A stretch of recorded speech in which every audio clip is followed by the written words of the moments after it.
Committee on Oversight, Management, and Accountability will come to order. Without objection, the chair is authorized to declare its subcommittee in recess at any time. And let me begin by thanking everyone today for joining us. As you know, last month, the subcommittee held a hearing to examine the issues that drive people in Central America to leave their homes and go north to the United States. And today I'm pleased that we have the opportunity to dig into one of those push factors, corruption. This hearing will explore how weak governing systems are exploited by corrupt actors to stifle development and maintain the status quo. Corruption diverts aid money away from those that need it the most, while obscuring the government's actions through layers of red tape and unclear policy. And the effects are felt by everyone. Funding for social services like healthcare, education, and social assistance in Central America are among the lowest in the hemisphere. And last year, about 20% of Guatemalans and Hondurans admitted to paying bribes in exchange for basic services. And of course, after being shaken by two devastating once-in-a-lifetime hurricanes almost at the same time, and COVID-19, the lack of government safety net, many are seeing migration to the U.S. as their only option to survive. Therefore, as we address migration, border security, we have to also focus our efforts to how we can best assist our southern neighbors in their efforts to bolster hope, opportunity, and the security in their own homes. And of course, key to this effort will be strengthening democratic institutions to prevent those in power from exploiting their vulnerable populations. Elections must be free and fair, and judges and legislators must not suffer from undue influence, and the government must be responsive and accountable to their people. In recent years, anti-democratic actions in the northern triangles of countries of Guatemala, Honduras, and El Salvador, in particular, have contributed to undermining public trust in government institutions. Although these three countries hold regular elections, recent leadership changes have led to an increase in authoritative practices and other concerning accusations. And of course, some political leaders recently have used COVID-19 as an excuse for limiting government transparency on civil rights and other protections, while others have been accused of working directly with criminal organizations under the rule of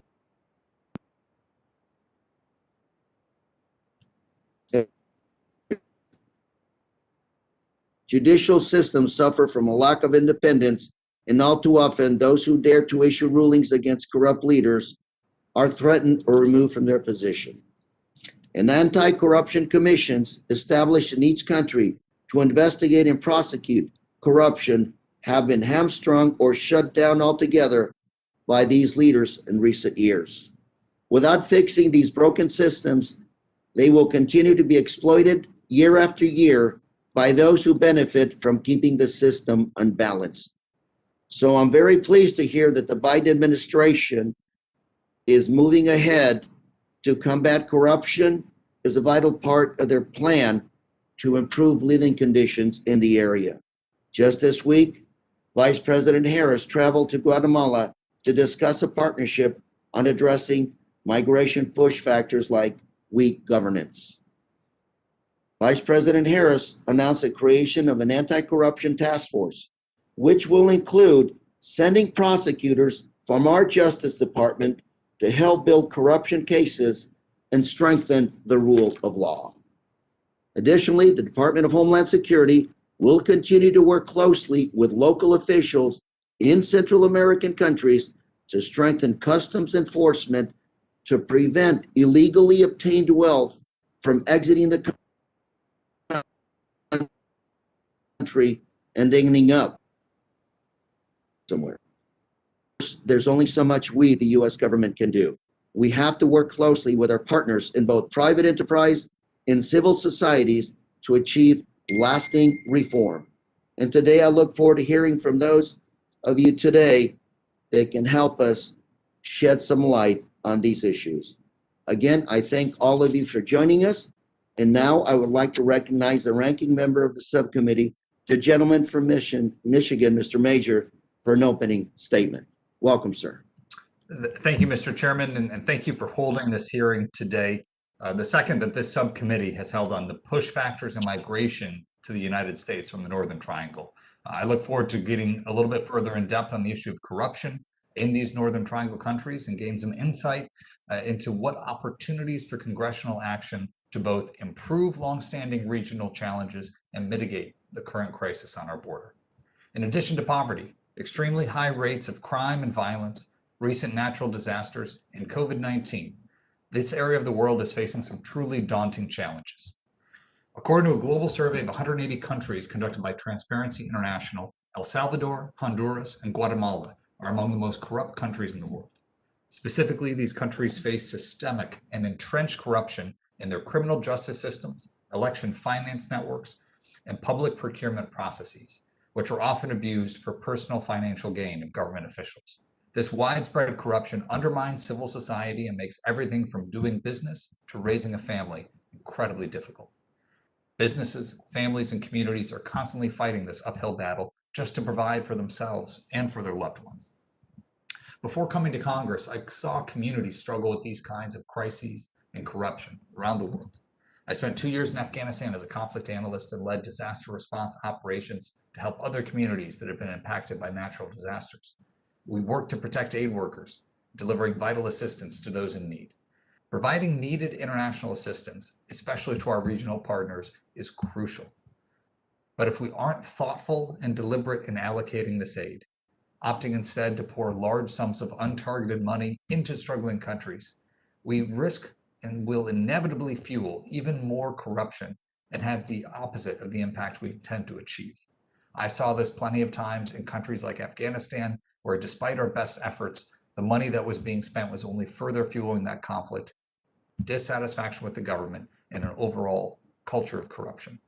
It is up to us to ensure that this doesn't happen again in the Northern Triangle, and we learn from what has occurred while endeavoring to make it improved in the decades to come.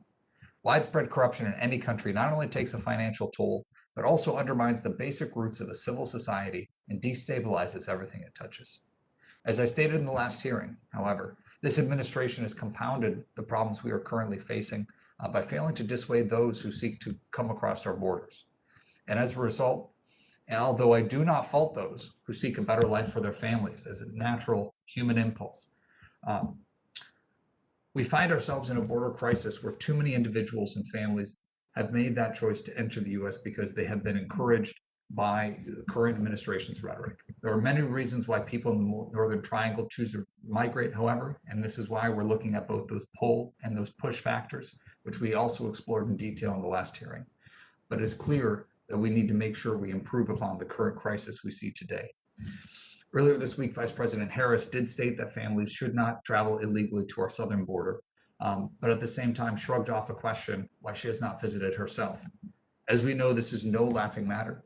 Efforts to address the problems in our border and efforts to address the problems in the Northern Triangle are by no means mutually exclusive. Acknowledging this is not difficult nor political. And Vice President Harris herself has recognized that the circumstances in these Northern Triangle countries are driving individuals to make this perilous journey north, and that these factors will not be altered overnight. Therefore, when we face with such a challenging set of circumstances as we are today, we should be willing to work together to simultaneously address both the causes and the effects. Unfortunately, the effects also cannot be ignored. The number of migrants illegally crossing the U.S.-Mexico border this fiscal year is already the most since 2006, and there are still 4 months left. This is as per preliminary data from Customs and Border Protection.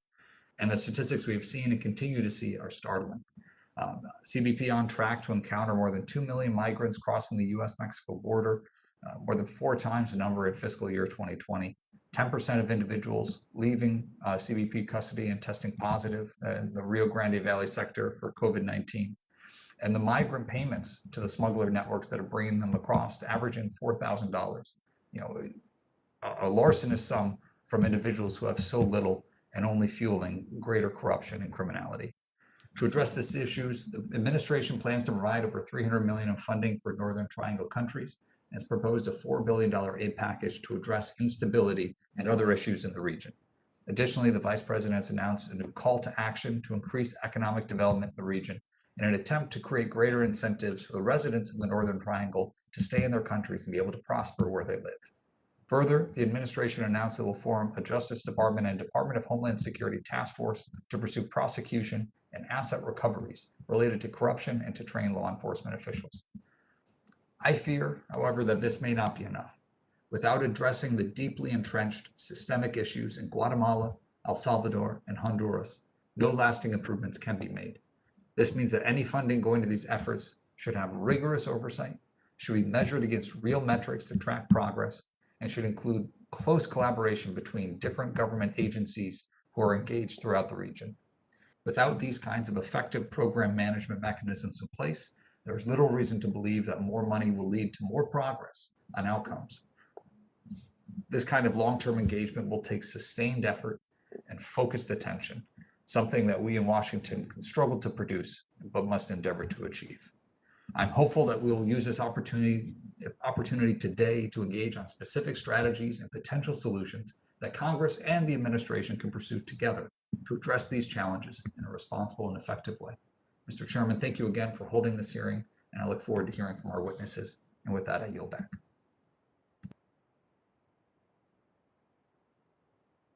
Are also reminded that the committee will operate in accordance to the guidelines laid out by the chairman and ranking member in their February 3rd colloquy regarding remote procedures.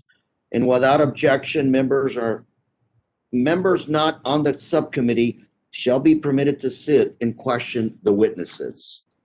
And now I'd like to welcome our panels of witnesses. First, we have Ms. Shannon O'Neill. Ms. O'Neill is the Vice President, Deputy Director of Studies at the Nelson and David Rockefeller Senior Fellow for Latin American Studies at the Council on Foreign Relations. She is an expert on Latin America, global trade, U.S.-Mexico relations, corruption, democracy, and immigration. Our second witness is Mr. Welby Lehman, Senior Director for Global Government and Multilateral Affairs for Walmart. He serves as the company's lead for the Americas. That includes over 3,000 stores and 230,000 employees throughout Mexico and Central America. Mr. Lehman also chairs working groups focused on anti-corruption in the region for the American Business Dialogue and the U.S. Chambers Association of American Chambers of Commerce in Latin America and the Caribbean.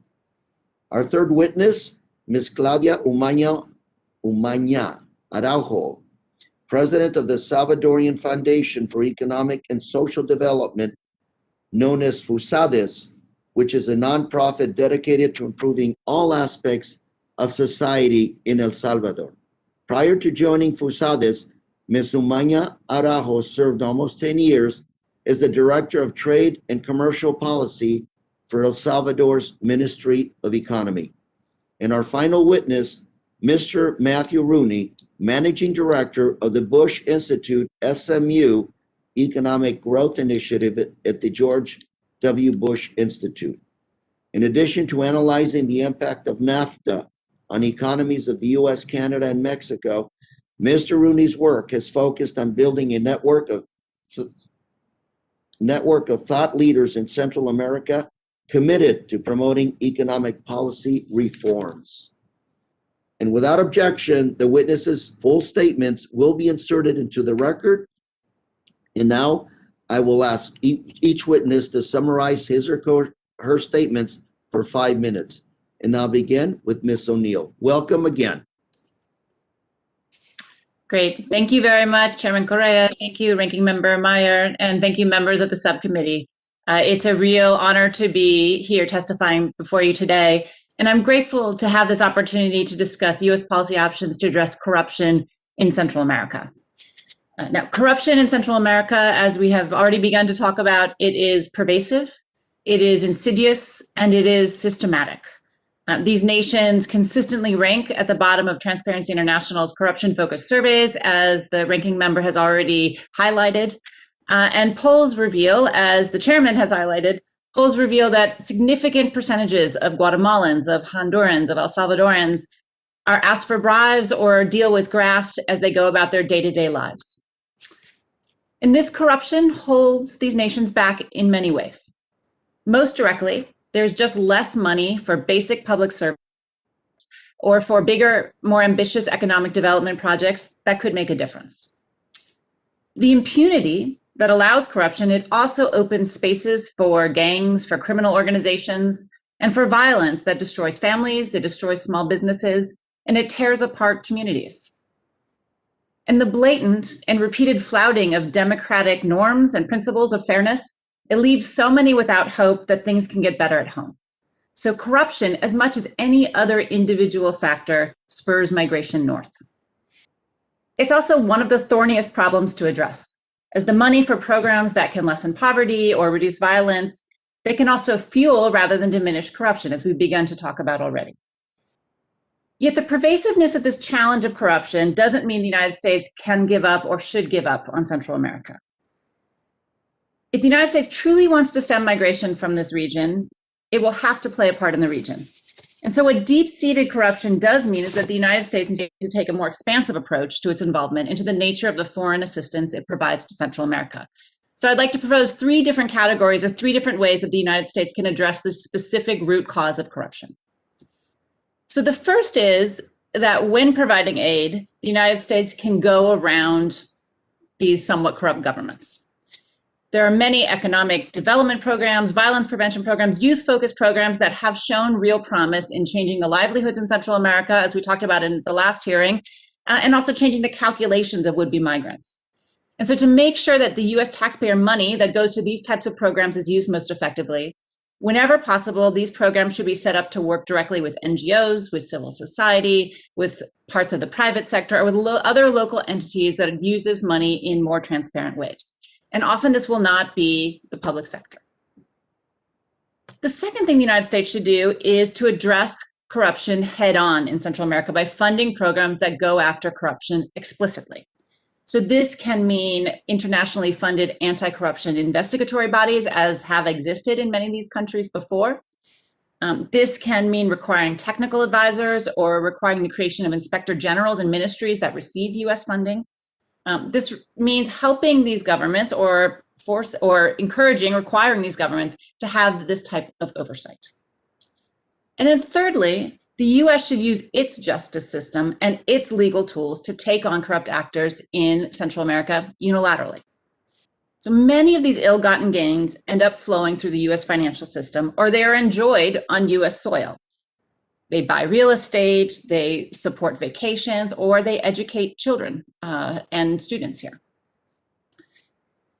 There are tools that the State Department has. One of them is what's now called the Angle List, but this is to take visas away from those that are found to have trafficked in corruption, or to sanction these corrupt individuals.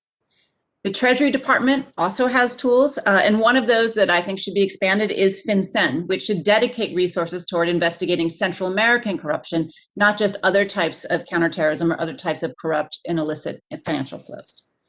And as has been mentioned already, the Department of Justice should continue and expand its work to build cases and to prosecute abusers and corrupt officials from Central America, whether they're using the Foreign Corrupt Practices Act, the Kleptocracy Initiative, or other legal tools that they have.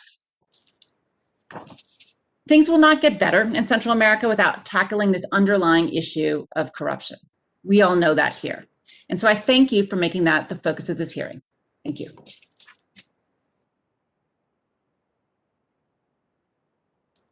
Our second witness, Mr. Lehman, to summarize your statements in 5 minutes. Welcome.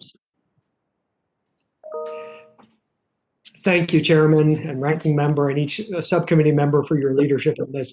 central challenge. Your subcommittee hearing on May 6th was outstanding in highlighting that it's really corruption and lack of economic opportunity that are the two biggest root causes of why way too many people in Central America can see hope for a better life only by leaving home. So here's my main point. Corruption and lack of economic opportunity are not two separate challenges that can be addressed on separate tracks. They're two sides of the same coin. U.S. business can't adequately expand economic opportunity to those who most need it in Central America without better rule of law, and the private sector is an irreplaceable partner in getting rule of law right. So here's the big opportunity that I'd like to propose for your continued leadership, and we are prepared to partner with you on it. Let's get the U.S. government and the U.S. private sector to go big on a model of anti-corruption that is mostly missing or minor in past anti-corruption efforts. We've given it a name. The model is digital tools for rule of law and economic recovery because it targets both root causes where they intersect. So here's the opportunity. Here's the model. It has three characteristics, targeting precisely where we think the anti-corruption gears keep slipping in Central America, because a lot's been tried and little has been accomplished in the long term. The three characteristics: one, it has to be a cross-sectoral partnership, giving the private sector an anti-corruption role that goes well beyond compliance alone. Two, it has to go upstream to the source of corruption, which is in key regulatory systems. And three, it needs to bring the best in class that we have, digital transparency tools, because the COVID era has shown us that these are both more possible and more urgent to accelerate than either the public or private sector had previously recognized. So let me just look at those very briefly. First, why collaborate with the private sector when in parts of Central America, the private sector is so rife with informality and poor compliance and therefore distrusted? Well, first, it's because the expertise in order to have a right relationship between two sectors has to come from those two sectors.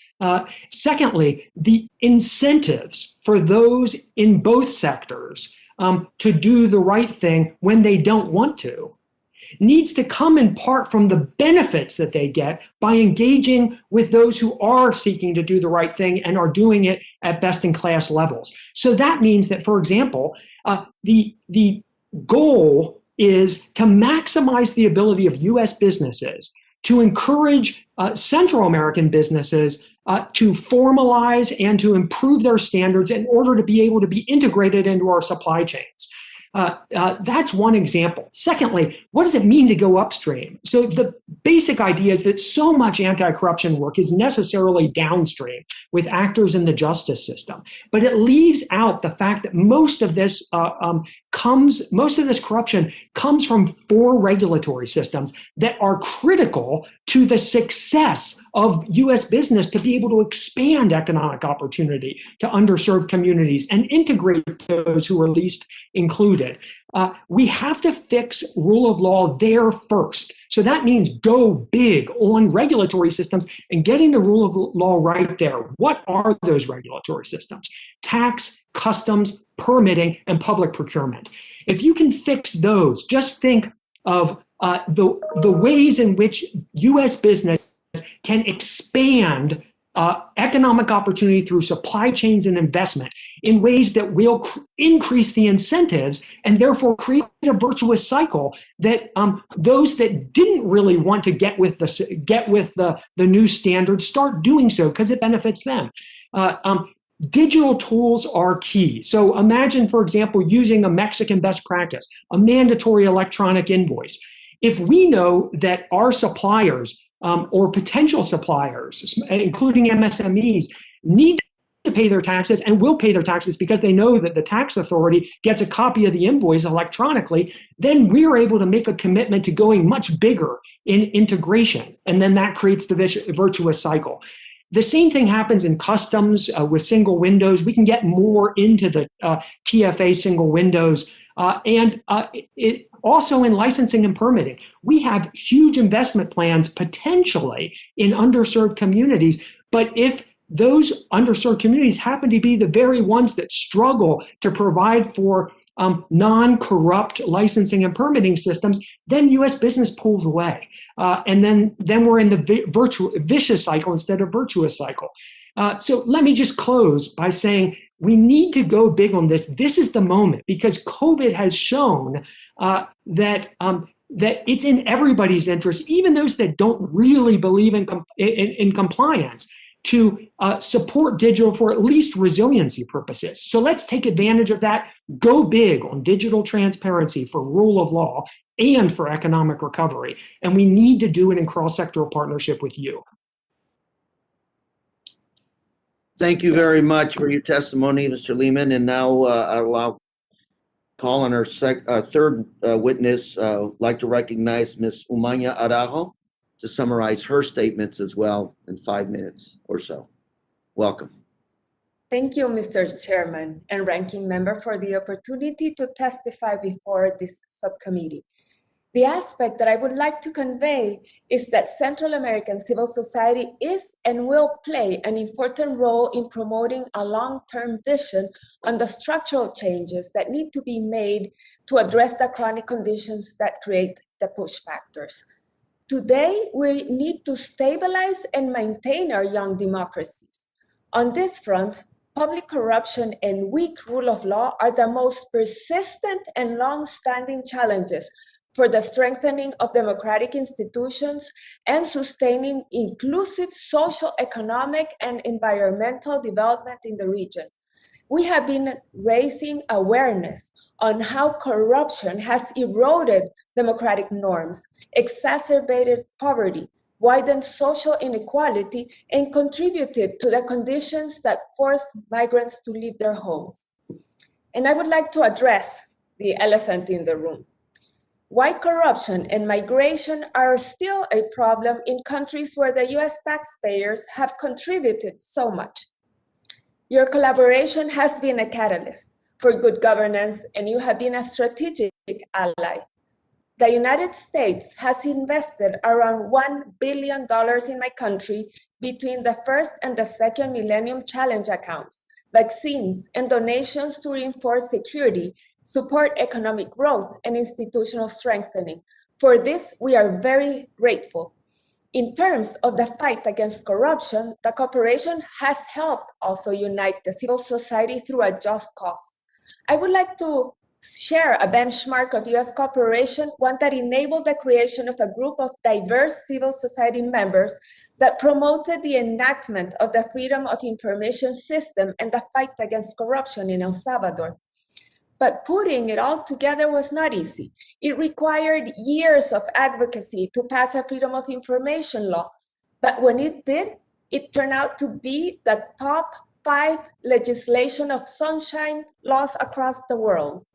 Civil society provided the social mobilization to promote merit-based appointments for key oversight officials, such as the Supreme Court justices, the Attorney General, and the Institute of Access to Public Information to enable an ecosystem of transparency where laws govern the life of citizens. The contributions of the US government was a catalyst in all of this process, and it entails supporting a vibrant civil society that was willing to address that sensitive issues, engage political actors, and build bridges across sectors to reach a common ground in favor of good governance and prosperity. In this context, migration is just the peak of the iceberg of a long list of structural deficits in a country like mine. And we need to acknowledge that the problem is systemic and a long-term commitment. So what went wrong? Well, also democratic fatigue. There is a backslide in most of the Central American countries. Democracies are fragile because they have not been able to deliver the prosperity that was expected of them. Good governance matters, and we can never take democracy for granted. In the case of El Salvador, trust in the traditional parties eroded, and the corruption cases enabled the coming into office of President Bukele that claimed he would combat corruption. But once in office and harnessing the potential of social media, he has exercised power by defying the checks and balances of the republic. We need to keep rule of law and not enable rule of fear. So what's next?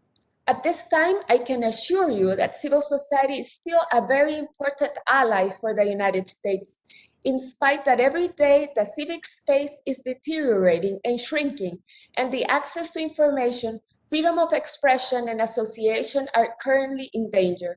There is concern of the risk of political persecution against civil society organizations that are advocating for accountability and the respect of rule of law. Breaking the vicious cycle of corruption in the region will require a holistic long-term approach that brings together governments, civil society, and businesses under an innovative and common anti-corruption agenda. Rule of law is a path to development and prosperity. The fight against corruption can only prosper correctly in a democratic system. We must be clear that transcending from underdevelopment to development, and there are no shortcuts. Thank you. Thank you very much, Mr. Mañarujo. Thank you very much. Now we'll hear from our fourth witness, Mr. Rooney, who will summarize his statements in about 5 minutes as well. Welcome, sir. Thank you very much, Mr. Chairman, for the opportunity to be here today. Mr. Ranking Member, members of the subcommittee, it's an honor, in fact, to be with you today to discuss the need for action to eliminate corruption in the nations of Central America, particularly El Salvador, Guatemala, and Honduras.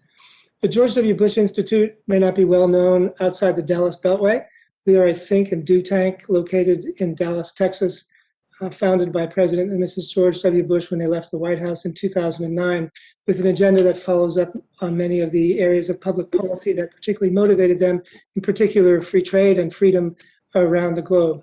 Our program for Central America came into existence about 3 years ago, specifically to offer proposed reforms that could put the economies of those countries on a more rapid growth track. Mr. Chairman, Mr. Ranking Member, members of the committee, the spike or the appearance of a crisis in numbers of Central Americans risking their lives to enter the United States has produced the usual calls for quick fixes to address the root causes of this migration. We all know that the real solution is more complicated, but the situation is not hopeless, and it can be resolved if we are practical and patient. And in fact, today I'd like to suggest that the George W. Bush Institute has piloted an approach which could be scaled and become part of a practical solution to the problem. Beginning in 2018, we launched our Central America Prosperity Project with the objective of proposing and promoting policy reforms to put those economies on a more robust growth path. At the center of the CAP approach, the CAPP approach, is a working group that brings together about 30 thought leaders from the three nations of Guatemala, El Salvador, and Honduras. Half of the group are women, a third are under the age of 40. Participants include business, policy, politics, academia, journalism, and civil society, including human rights, environmental, business, and labor groups. And in the interest of full disclosure, I should note that Claudia Umania, my friend and colleague, is a member of that group, and I'm grateful, Claudia, for your commitment to our program. We brought that working group together for a series of structured roundtables to consider why the economies of the Northern Triangle don't grow and create jobs more rapidly. Obviously, as Mr. Lehman has already pointed out, lack of private sector investment and job creation is one of the cornerstone reasons for that. But digging deeper, the group agreed that the underlying cause of this faltering investment in job creation is, as Mr. Lehman has already pointed out, corruption that is ubiquitous in the region.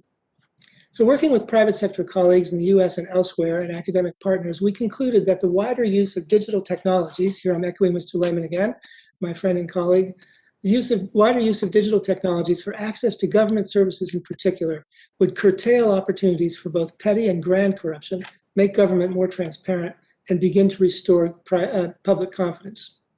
So in May 2019, we issued a call to the three governments to develop and implement that work, to organize a series of workshops in the region to identify the policy impediments to mobile services and wider use of digital technologies, and to develop national implementation plans. And just a year ago, we published a proposed roadmap to implementation of a regional digitization strategy that starts with each country's baseline and offers a pathway to regionally integrated market for digital services. We believe the United States could encourage and shape these reforms by a very simple mechanism of offering to enter into an agreement with the region on digital trade. In late 2020, we carried out a simulated negotiation of such an agreement using the digital trade provisions of USMCA, the US-Mexico-Canada Agreement, as a starting point. We assembled Guatemalan, Honduran, and Salvadoran negotiating delegations made up of tech entrepreneurs, business association leaders, civil society representatives, and experienced trade negotiators. And to play the United States in our simulation, we engaged 2 retired senior American trade negotiators. The outcome of the simulation, which we published earlier this year, suggests that the region has the necessary foundation, that the region's reforms are taking shape in ways that may or may not be consistent with US practice, and that a formal agreement with the United States would both help shape the reforms to ensure that they are consistent with US practice and lock those reforms in over the long term. We believe that this model can make a down payment on the reforms needed to curtail corruption in the Northern Triangle, enabling those countries to attract the investment they need to put their economies on a more robust growth track. While strengthening the economies of these countries is only one piece of what is needed to stem the flow of migrants to our borders, it is a critical piece that, if implemented effectively, will address one of the primary reasons why Central Americans flee their countries. With that, Mr. Chairman, Mr. Ranking Member, I thank you again for the opportunity to be here today and look forward to your questions and comments. Thank you, Mr. Woody, for your testimony. I want to thank all our witnesses today for your testimonies. I will now remind the subcommittee that each one of us will have 5 minutes to ask questions of our panelists. And now I will recognize myself for 5 minutes of questions. And I have a question. My first question is really for all the panelists. The U.S. has been providing foreign assistance to the Northern Triangle for the last 4 decades, not 1, 4 decades. Congress has historically put conditions on the aid appropriated to the Northern Triangle. Biden administration talks about $4 billion of additional aid to address the root causes of migration. This aid subject to similar conditions. What do we do different this time? Please.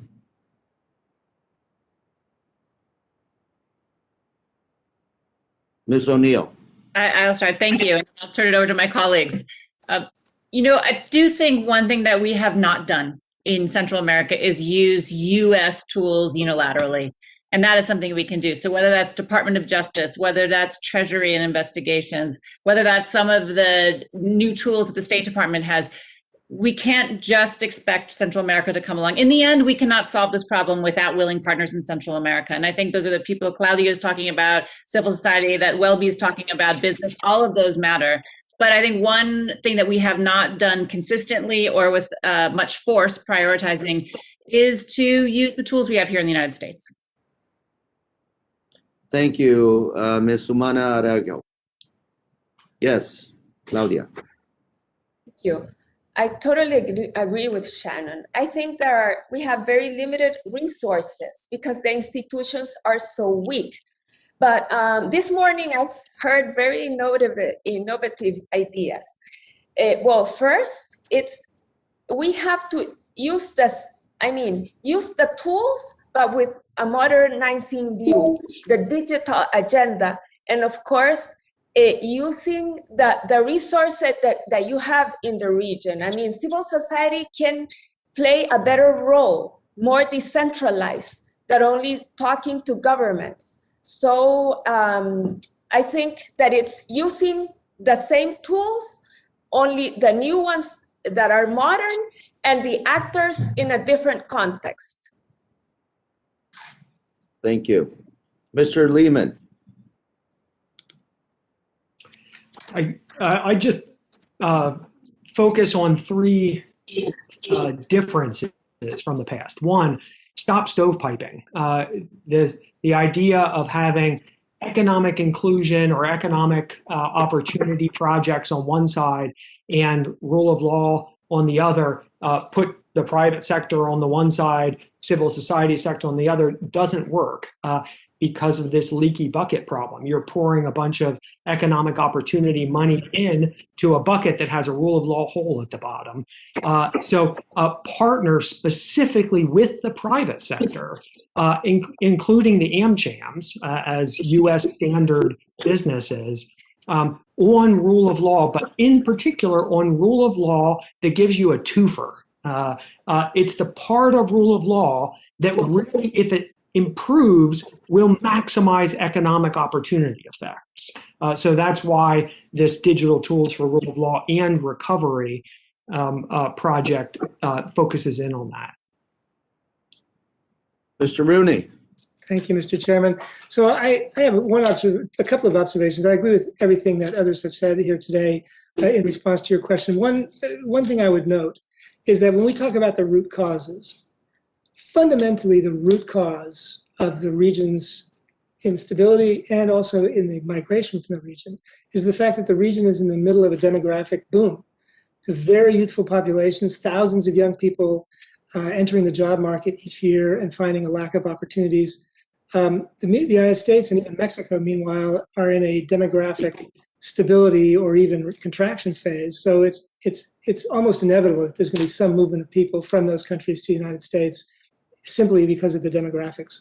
The other thing is I think we should be realistic about what we can actually accomplish. We can't solve these people's problems all by ourselves. We can't do this for them. And so we are with our foreign assistance, we are not controlling the outcome, and we are not driving the train all by ourselves. We are buying ourselves a seat at the table and enabling ourselves to engage constructively with those governments and civil societies to try to resolve these questions. I do think that ultimately you need a helpful partner. In many cases, under the current circumstances, that partner is going to be civil society and the private sector. But at some point, you need a government that is committed to these objectives alongside you and committed to achieving them. That's what happened. That's why we finally succeeded in Colombia. It's why we've had any success we can claim in Mexico. And as long as that condition isn't given, we are going to be struggling with this problem. Thank you very much. And now I'd like to recognize a ranking member of the subcommittee, our gentleman from Michigan, Mr. Mayor, for 5 minutes of questions. Sir, welcome. Thank you, Mr. Chairman. And thank you to all of our witnesses here today for your testimony.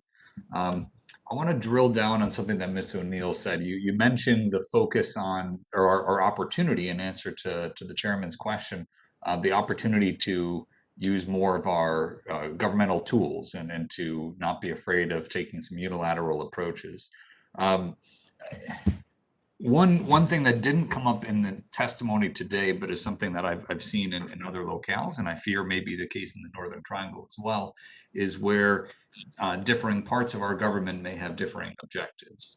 I'm thinking specifically in the case of the Northern Triangle, the tension between what could be State Department efforts to promote good governance or promote the civil society versus drug enforcement agency efforts to counter narcotics trafficking or production. Could you speak a little bit at what the risks are or how we can better potentially align and frankly rank order the priority of U.S. efforts in the Northern Triangle? You know, our talk today here is focused on corruption, which naturally leads into governance, but we're engaged in a number of different missions throughout the region with different components of our U.S. government. Great, thank you. That's an important question, and I would say two things.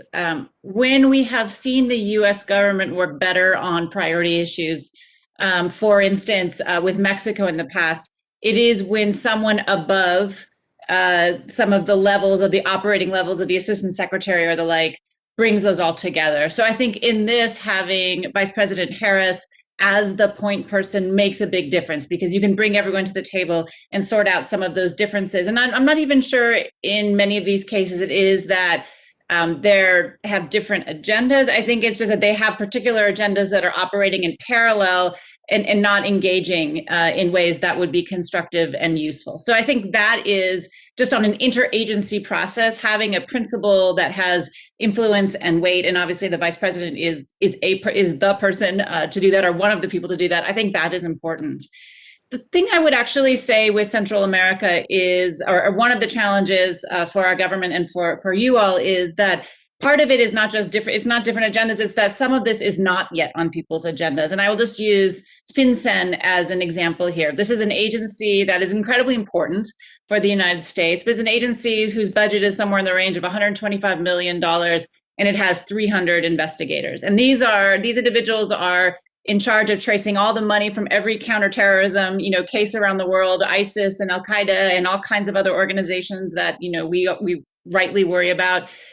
It's charged with all the narco trafficking, all of these illicit flows that are, hundreds of billions of dollars. They receive over 1 million different, kind of trusted, customer things from banks every day, and they can't wade through this. And there's very few people that are designated just to the Western Hemisphere in general and the narco trafficking, fewer than you would think, but almost none to Central America. So I think increasing that budget and having investigators directly on this issue would make a huge difference. So it's not that there are cross purposes, it's just that there's not a priority in the Treasury for these kinds of things.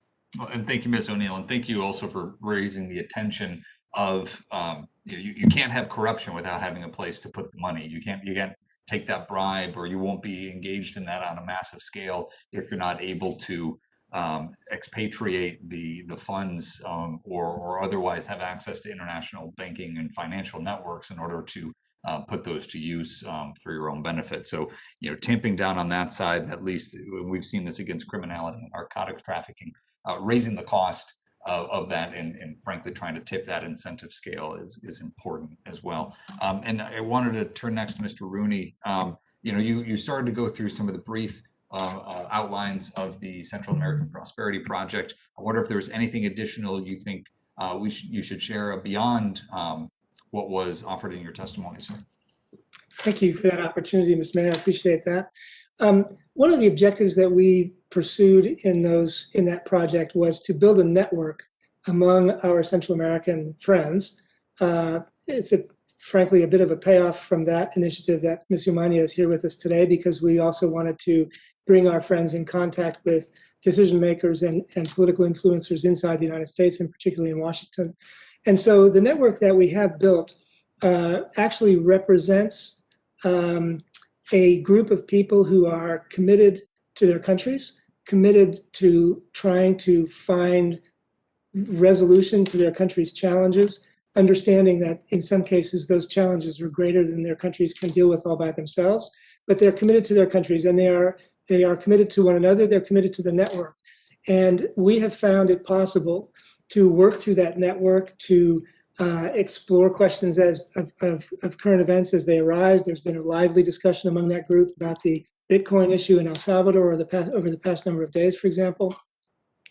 And so I would just like to offer that group to this committee as an opportunity to ground truth your conversations, as Claudia has done for us here today, also to explore ideas that you might be thinking about in terms of policy initiatives that the United States might carry out in the region, programmatic initiatives that you might put forward to the administration.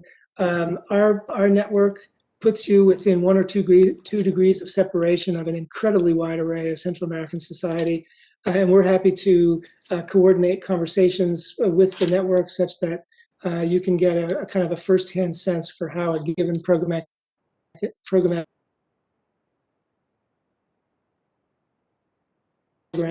and I think we've accomplished it. So I hope there'll be opportunities to work with this committee along those lines in the future. Thank you, Mr. Rooney. With that, Mr. Chairman, I yield back. Thank you, Mr. Mayor. Now the chairman recognizes Mr. Bishop for 5 minutes of questions, sir. Welcome. Thank you, Mr. Chairman. And I was sitting here pondering and trying to think about what I might ask. I noted a couple of Mr. Chairman, your question, we've been doing this for years and years and years. What do we do different? And I was listening to the witnesses' answers. If I could just sort of recap, Ms. O'Neill, I think I heard you say use U.S. tools unilaterally. Ms. Araujo, excuse me, I'm sorry about the pronunciation. You've emphasized that there are very few resources and we need modern tools. Mr. Lehman, you talked about stopping stovepiping and recap your 3 ideas about economic opportunity and tying that to the rule of law. Mr. Rooney, frankly, you sounded a little fatalistic to me. That is, you say we buy a seat at the table and we stay engaged. I'll tell you, all of that sounds not very encouraging to me. And Mr. Lehman, maybe I'll go directly to you. I thought, you have a very polished concept, which sounds like a novel and interesting idea, but it's not proven out, is it? I mean, so, well, let me first ask you that. I mean, there's no proof of case here. It's not like you've taken this out on a pilot basis and made it work. You're just brainstorming a new idea, aren't you? Well, I would say I really appreciate that, because I do think like getting the devil's in the details here and getting it right in practice is what matters.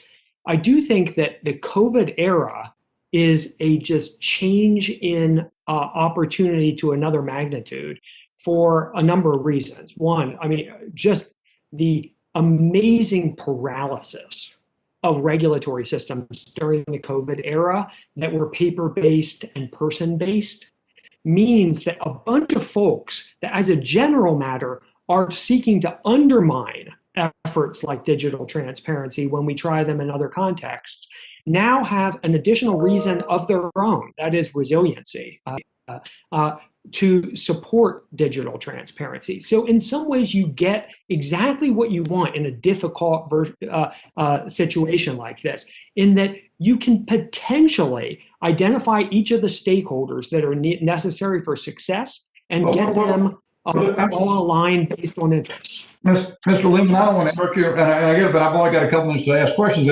And it just, I mean, am I right though that we're sort of talking pie in the sky? This is not something that somebody's shown that it can work. We have done it in pilots, and what's necessary now is to sort of do it at a large scale. So like the Inter-American Development Banks has worked with us in Mexico to roll out several pilots of digital licensing and permitting. And what we find is public servants, politicians, businesses, they all say that this makes life better. So there is an opportunity, but it has to go big. Mr. Rooney, let me just switch to you real quickly, because you were pretty candid and realistic. Two things, maybe quickly. One is, the United States seems to have this paternalistic idea: we're going to go down and we're going to, because of our great expertise, we're going to change their societies. Except for intervention in wars by foreign powers that helped us along in our colonial period, what happened here that can't happen by the indigenous efforts of those people in those countries? I respect them.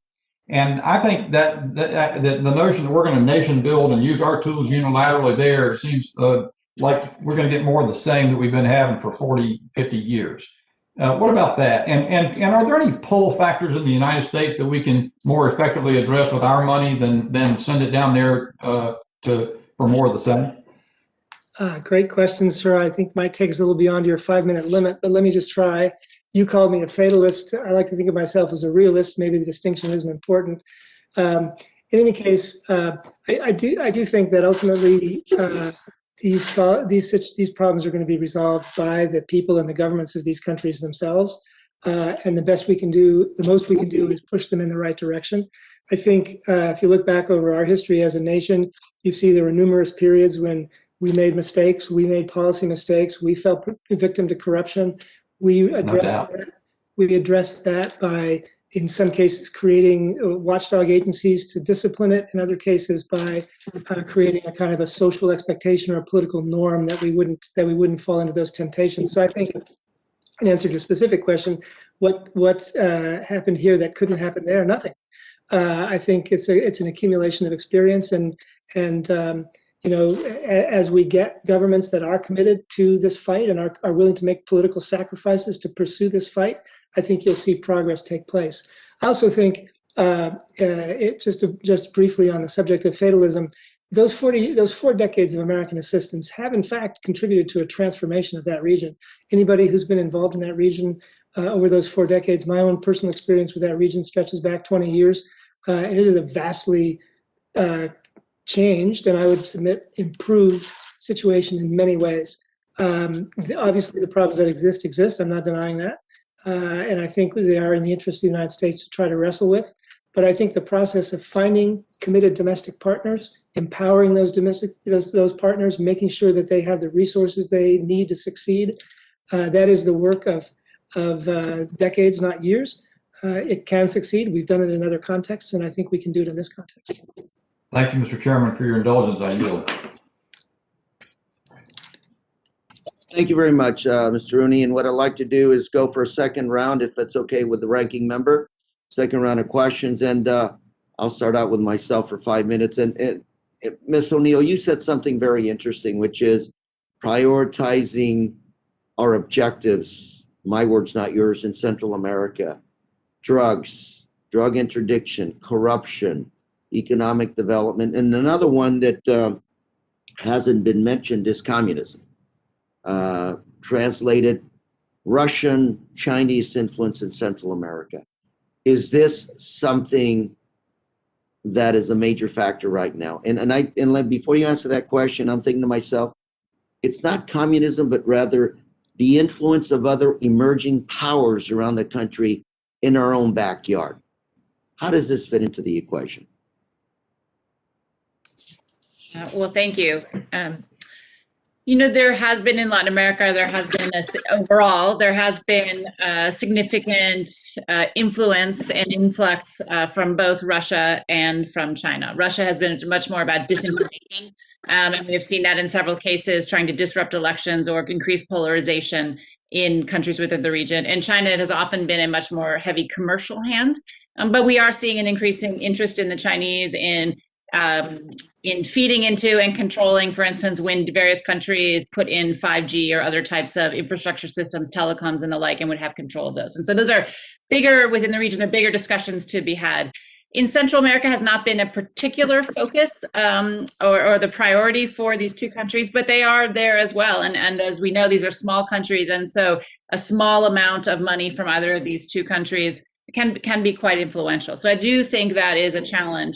The other challenge we have is, as you see some countries become more authoritarian, you see democratic backsliding, for instance, in El Salvador, current president, the surveillance tools that often China or others provide can be very attractive to them, and sort of that model of control of your population, and particularly the opposition. And if you could just indulge me for 20 seconds, one thing I do think about these countries is there are huge challenges in the government. But what I do see when I have visited these countries, or I lived in Guatemala 20 plus years ago for a brief time, there are huge civil societies, reformers. There are all kinds of people who want change in their country. So it's not just the United States imposing from the outside our view of what we want, democratic values and human rights and those sorts of things.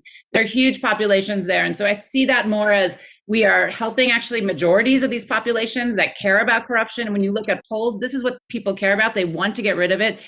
We're helping actually the majorities of these populations. We're not just going in and trying to change things, but some of these people are blocked by those that are in power. So I see this not as an imposition from the outside, but in trying to work with the majorities of the people in these countries that actually want the changes that we want as well. Claudia, any thoughts on this influence, possible communism, China, Russia? Yes, thank you, Mr. Chairman. We do perceive a renewed interest in our region from those countries. At least in the side of El Salvador, it's becoming more evident. And I would like to comment that what Shannon is saying, that you have great majorities of people that are interested in maintaining the principles that both of our countries, or the region and the United States, share.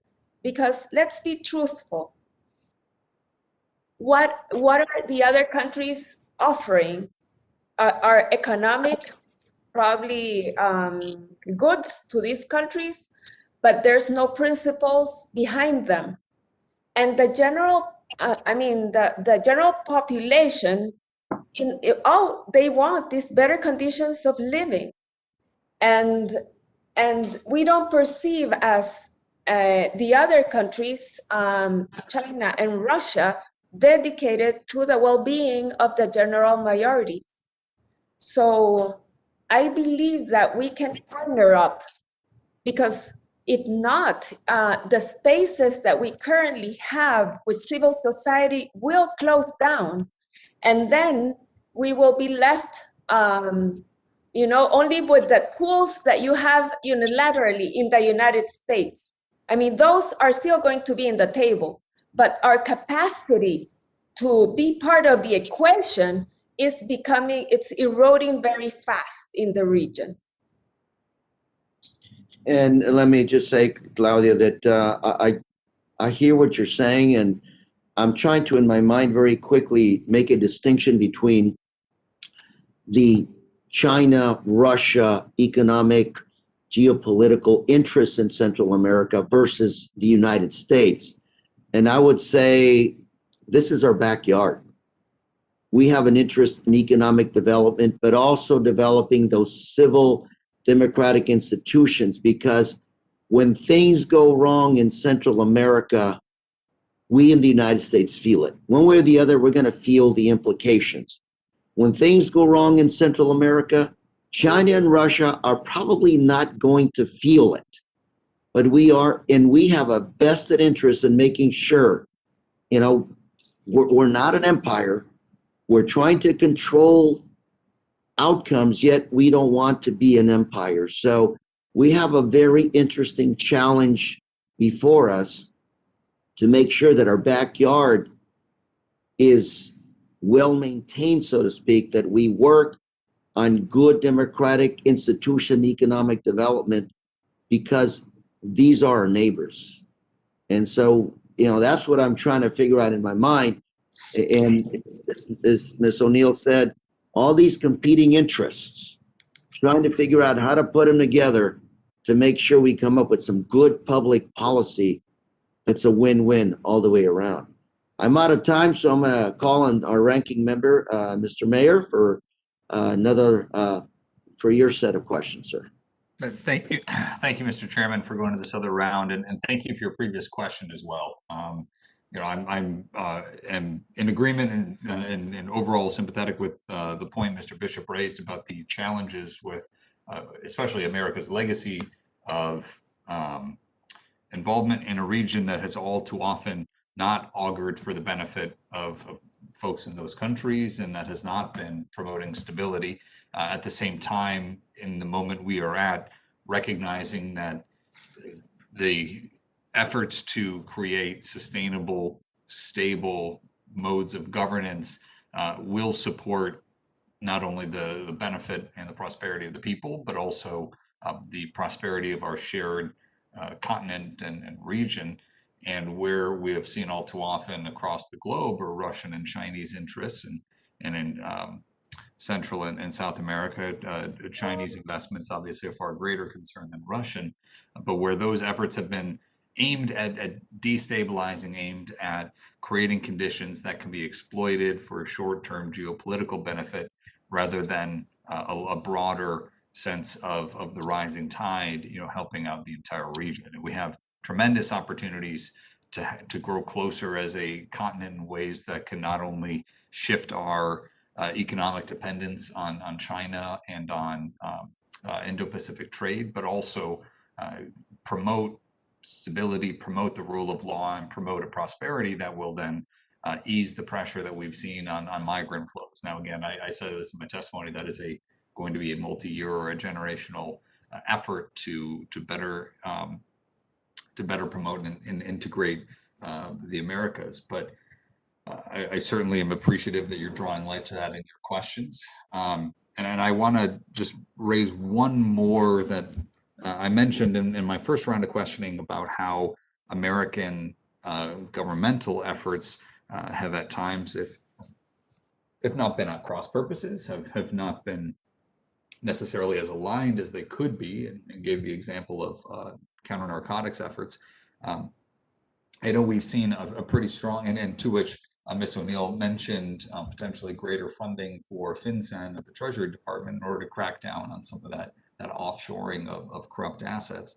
I know in the U.S. we've seen a bolstering of know your customer laws, obviously in our banking system, and some of that has extended in a slightly more piecemeal basis around especially LLCs purchasing real estate. This has been something in Miami-Dade County, in the city of Miami, and we've seen this as well in New York State, to try to drain some of those areas, or at least bring some transparency to areas where large currency flows may be being stolen from the people of a nation and used for the benefit of the few.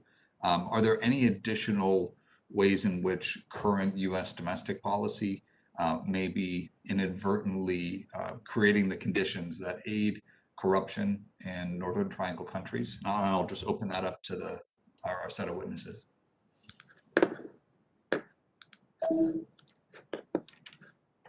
I'd be glad to just mention two ideas. One is the sort of old tried and true, but it turns out tried and untrue model of anti-corruption is one that inadequately factors in the chaos that can be caused in the process, the J-curve chaos, where you're trying to make things better, but they actually become so dangerous and uncertain that basically all the key actors that want to do the right thing back up, they move away. And so I think that's sort of the core thing that can't be done. It's why partnership is so important, because if you're partnering with the folks that want to do the right thing and are trying to, and who can improve incentives for others, then you will get those details right. So that's the generic thing. Then I'd focus in on something that the broader committee I know really cares a lot about. The example of customs. Customs is actually a great place to get this sort of thing right, because customs is in part an enforcement function, and it is in part a trade facilitation and therefore economic growth function. And so if you look at, what would it look right to get those two working not at cross purposes, but well together? Well, you've got, in international policy at CBP, experts on this. And the project that I proposed is one example of this more constructive model. It fits very well with customers. Thank you. I appreciate that. Sorry. I'm running low on time, so just briefly wanted to say, obviously, the J-curve component is problematic. We've Please seen that in continue. transfers. Ignore the clock. Go ahead and continue, Mr. Mayor.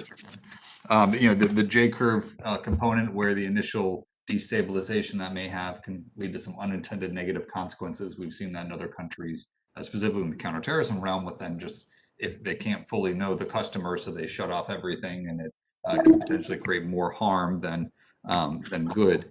And now also specifically, I'm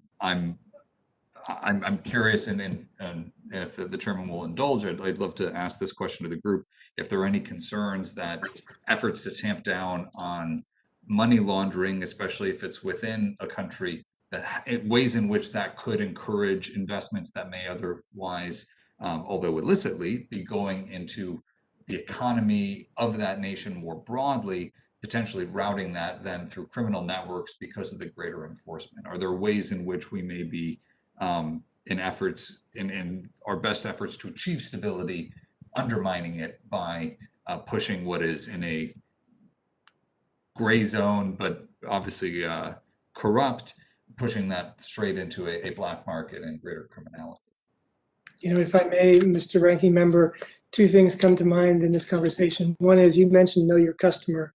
Know your customer is an important piece of banking regulation, particularly in the United States.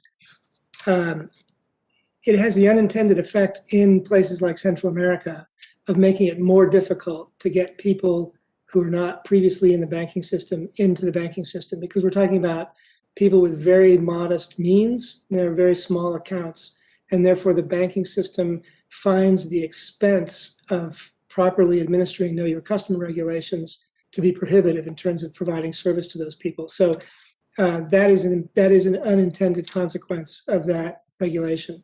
Another set of concerns that occurs to me that hasn't been mentioned yet here today is there are a number of aspects of American trade policy which are driven by domestic internal U.S. sensitivities, industrial sensitivities, which curtail opportunities for our trading partners, even in our free trade agreements like Central America. I'm thinking in particular of the textile sector, where a set of rules are in place to make it more difficult for apparel manufacturers in the region to source textiles and thread flexibly. So they're stuck with relatively high cost, mostly cotton and wool fabrics from the United States, rather than the sort of performance fabrics and such things as you see in some of these athletic apparel that you see now. They can't really access those yarns without being stuck paying tariffs on their goods when they enter the United States.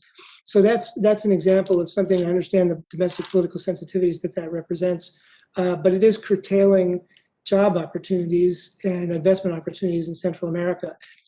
Before 2000, Central America was a major exporter of textiles and apparel to the United States, and China was a relatively minor exporter of textiles and apparel. After CAFTA, which was intended to open new opportunities for Central America in that space, simultaneously, however, we acceded to China entering the WTO, and as a result, China has swept away the textile sector from Central America, and the lines continue to diverge, with Central America now exporting a relatively modest fraction of what it used to export to the United States, and has been more than supplanted by China. So if we're going to look at it that way, there are a couple of things we could do, which may be costly to you as members of Congress, of course, because these are domestic sensitivities, but they are causing issues with respect to the fight for prosperity and transparency in Central America. Thank you, Mr. Rooney, and thank you, Mr. Chairman, for that indulgence. I yield back.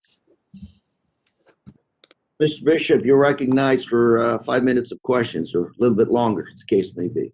Thank you, Mr. Chairman. And Mr. Chairman, I commend you and I appreciate your graceful way of having this conversation. I'm glad there are few enough people we can have this candid conversation. It's very interesting to me. And I was mindful of some of the additional information just stated. And it occurred to me, Mr. Rooney, and Ms. O'Neill, I want to get to you because I felt like I didn't get a chance to get with some of the sort of maybe jarring questions I had before. They have a purpose. I think they help kind of get the dialogue moved along. But Mr. Rooney, before I get to Ms. O'Neill, it was interesting. You made a point that it's an accommodationist trade policy toward China, not only maybe destroyed the textile industry in North Carolina, it also maybe destroyed the textile industry in Central and South America, which is a fascinating perspective and one that always helps broaden perspective. As I think through that, though, and one of the things that the nations there have difficulty perhaps moving forward because the influence of the huge market to the north in the United States and the implications of that. But if we, for example, open the floodgates to immigration across our border in a way that provides the cartels $1 billion of revenue a year, doesn't that then strengthen them in the countries south of our border so that it makes it yet harder for the forces of law and order to compete? I think that's absolutely right. I do think that we, and the Bush Center has done a lot of work on immigration policy reform and border management. You may have seen President Bush's book of portraits of immigrants, with which he hoped to humanize the discussion of immigration at this moment in this country. One of the things that we've noticed in that whole complex of issues is that one of the reasons why we have these surges of people appearing at our southwestern border is because we have an economy that produces large numbers of job opportunities, a very thriving economy, and many of those job opportunities would go begging if it weren't for immigrants seeking to come in and do them. So we would have an interest, in our opinion, in providing legal pathways for people to enter this country to work under defined circumstances, in most cases temporarily returning home as a result of seasonal work fluctuations or whatever it may be. And that would actually reduce the incentive for people to try to enter this country in an illicit fashion. And I think when looked at that way, reform of immigration law in ways that would make the process more transparent, make it clearer to potential immigrants outside this country under what circumstances they might be admitted to this country to work, that would actually go a long way towards stemming those kind of surges of people to the border. Earlier, one of the members asked about pull factors. That is a huge pull factor, those job opportunities. your average Guatemalan or Salvadoran or Honduran campesino doesn't know anything about H-1B or H-2B or green cards or what any of those things mean. All they know is their uncle told them that if they could get to the United States, they could get a job. And so communicating to those people over time a consistent message about under what circumstances they might be able to enter this country to work, that is the key, ultimately, or one of the keys to stemming those flows and securing the border. Thank you, Mr. Rooney. I'm going to reorient the question a little bit, Ms. O'Neill, and give to you. I imagine you and I have to see the world probably pretty differently, but I appreciate your input. So to the point I just made, if we have a massive opening to the sort of immigration we're seeing, and then the cartels are getting $1 billion or plus a year out of that, on top of that problem, strengthening the cartels and their corrupt influence in those other nations, it seems we also are draining those nations of the law-abiding citizens that might be inclined to participate in the very difficult work of correcting the problems there that America's had difficult work correcting as well.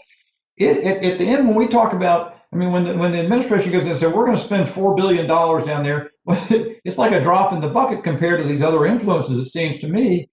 Isn't it time that we stop being cruelly naive and let our heart sort of govern our head? And when we need to have a much tougher-minded recognition of problems that we're creating just by virtue of, well, I don't think we're creating it nefariously, but just by virtue of a huge market here, maybe, and I'm going to get way out on a limb, you know, issues of drug legalization and so forth in the United States that might reduce the pull of illegal narcotics trafficking and the like. But I don't think we're ever going to, well, so let me just leave it to you there. When we talk about engagement and going down and having nice meetings with these governments and sending $4 billion, aren't we fooling ourselves, wasting the American people's money? Worst of all, creating an intolerable and unimproving situation for those countries there. And don't we need to sort of take another look at how we're led by our heart and when we should be led by our head? No, well, thank you for that expansive question and good one that we should always be asking. And, you know, I would start just in the last conversation. We talk a lot about here in the United States, the China shock and what it did to some of our industries and many of our workers.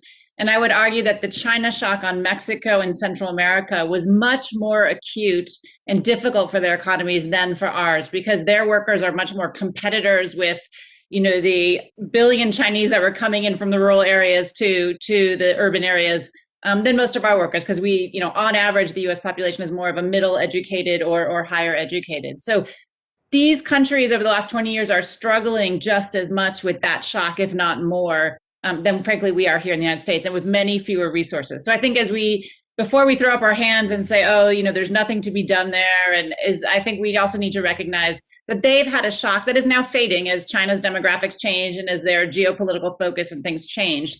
I do think that there's an opportunity right now that's very different than it was 20 years ago when they were facing this huge economic, shock, basically. Two is, I don't think you can compare apples and apples. The fact that cartels earn $1 billion, the fact that we're talking about $4 billion worth of investment or aid or programs, those are very different things. The cartels aren't taking their money and putting it in ways to do anything there. Some of it, yes, goes to try to corrupt politicians and other sorts of things, but this is not a comparative prospect. And I think one of the things, and maybe this is how I see the world, but when I have been there is a whole group of people across all different levels of society, from rural areas to urban areas. There are people who want a different place in Central America than the one that they exist in today. And many of the people who are leaving to the United States, they want to stay ultimately. They want to go back. And even if you go and talk to communities here, and I know many of you have communities in your districts, you know, they're building a house back home because someday they hope to go back there, even if perhaps they never will go back. And you know, one of the things that we have seen in the past, and there's a lot of good studies about in terms of US migration, is when there is the possibility of circular migration, when there's the possibility of a guest worker program where you can come and work here and then you can go back in an orderly and legal fashion and go back home, that you get a lot of the circularity brings a lot of virtuous circles. So, you know, people come up here, they earn some money, they take it back home, they invest at home, people at home have different jobs because they have seed capital to create a small business or a taxi stand or whatever it is they do. There's a circularity there. There's also a bringing back of an experience with American experience and the values that are in the United States. The idea that you don't need to bribe the traffic cop because that's not how it's done in the United States. You stop at the stoplights. There's sort of an experience that's tied together too that brings back some of the things here. And that doesn't take money, right? That takes experience and connections. And so I think this is a huge problem for these countries, and as we know, a huge issue today in the United States. So as we think about this, yes, money is part of it, of course, right? And we've laid out various programs. Focus and pressure and using some of the tools we have, that's another part of it, and we've talked about different ways to do that. But I think this interpersonal connection and leveraging the El Salvadorians, Guatemalans, Hondurans that are here in the United States that want a better place at home for those that stay at home, leveraging the civil society organizations, the private sector that wants to follow the path that Welby is talking about. There's all these partners there. They don't necessarily need our money, but I do think they need someone to help them come together and leverage the resources they have, whether they're monetary or personnel or others together. And I think that is the role that some of this US money, a smaller amount of money, right? We're not talking about fixing the whole economy, but that is what US programs can help do, is give these people the resources to do the things that they would want to do anyway. So thank you. Thank you, Chairman Correa, for your very wise administration of this hearing. Anybody else want to add on to Mr. Bishop's question? Yes, ma'am. Go ahead, Claudia. I would like to comment that there are so many things that can be done. And I think that time is of the essence now. I really believe so. That that the United States right now has this great opportunity also to, in the fight against corruption, fighting narco trafficking, it's a lot for our countries.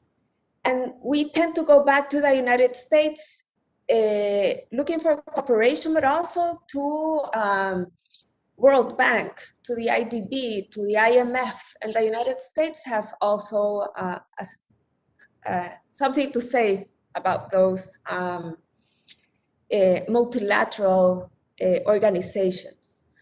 And I believe that we need more, we need to show more regarding the rule of law and transparency in the relationship with those international organizations. And I would like to say that lately in El Salvador, there has been this great discussion about Bitcoin. We are dollarized, and then at the same time, we're trying to get Bitcoin mainstreamed. Imagine when we don't have the literacy. So a lot of things, we're little countries, and somehow we get to be like the testing grounds of these big ideas. Sometimes they go really good, and sometimes they can go really bad. And so I think that we need always to be living in institutions, because we need to have this not only, only the goodwill of the people, but having institutions that live longer than our specific collaborations. So in that sense, I think that the task force that was announced this week by Vice President Harris is also a very interesting aspect that I have never heard before. So let's keep being very creative, and thank you so much, Mr. Chairman, for the opportunity. Anybody else want to add on to the question or answer to Mr. Bishop's question? I'm glad to just, one of my favorite memories in this space is in a development meeting a few years ago, a Southcom general said, look, when I look at the communities where Walmart wants to put new stores, it looks to me like my Southcom heat map in Central America. We need, in that sense, basically, the partnership is the leverage, right? $4 billion might be small, but if it's used to facilitate the activity that's going to make a difference, I think it can be highly leveraged. But again, Don't pour it into sort of, stovepiped economic projects. Accomplish their supply chain integration and their investment plans are these specific rule of law interferences with those spaces. So that's that we need to have that partnership in a go narrow in order to go big, basically.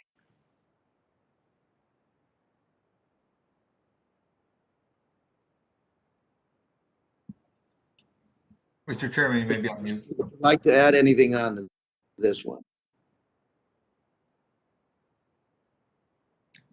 I don't know if that was directed at me, sir, but I appreciated very much the discussion today. I thought Mr. Bishop's comments about the revenue that these different illicit movements of people and contraband into our country, the revenue streams that those represent to the cartels, and that we ought to think about how our policy feeds those. I think that's an important insight. That being said, thank the witnesses today, and I really thank Mr. Bishop and Mr. Mayor for their insightful questions. I want to say that I walk away today with even more questions than I had 2 hours ago, and with a different perspective on this. I thought I had a handle on it, and I do have a handle and much, much more. So I look forward to continuing working with my colleagues on these issues and with the witnesses. And as I said, this can't be just one committee hearing, one statement, one event, but rather a continuum of discussions long-term to address the ills in our own hemisphere. Again, thank the witnesses for their testimony and their members for their questions. And members of the committee may have additional questions, and we ask the witnesses to respond when the members do submit those questions in writing. Ask you to respond to them. The chair reminds the members that the committee record will remain open for 10 business days, and without objection, this committee stands adjourned. Thank you very much. We'll see you soon. Take care. Thank you, Mr. Chairman, for your focus. Thank you, Mr. Chairman. Thank you.